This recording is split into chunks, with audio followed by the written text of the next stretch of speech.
Оризовите ниви како најпродавани имаат важечка утврдена пазарна вредност од 900 евра. Повисока пазарна цена од нив има земјоделското земјиште од прва класа наменето за градинарски култури, која е утврдена на 2000 евра, што практично е најскапо во општина Кочани. Со значително пониска цена се овоштарниците и лозијата, за која е утврдена пазарна цена од околу 1100 евра. Така наречените крски ниви, главно застапени со жита и други култури, од прва класа се проценети на 800 евра, ливадите на 400, пасишната на 350, а шумите или кориите на 90 евра за декар.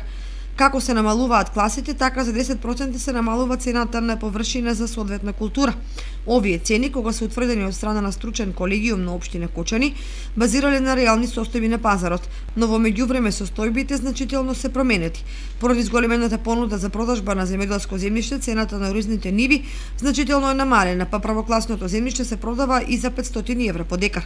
Ако се знае дека на основа на вака утврдени цени се пресметуваат деночните обврски при купопродажба, кои по вообичаено непишано правило ги плаќаат купувачите на земјоделско земјиште, тоа значи дека износите на данок се нереални на остварениот купопродажен промет.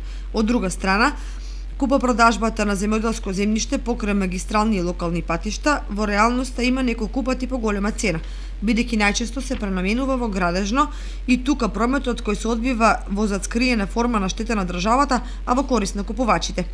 Во општинските служби стојат наведени процентите и утврдените вредности на сите категории земјоделско и градежно земјиште, како во Полскиот, така и во Рицко-планинскиот регион во општината.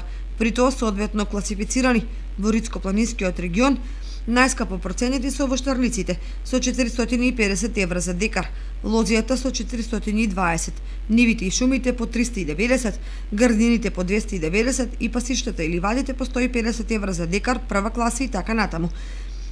Втората класа од соодветните површини за 10% поевтина, третата за уште 10 и така натаму. Данокот на промет, што при купопродажба го пресметува општината, изнесува 3% од утврдената вредност, а кај подароците 5%.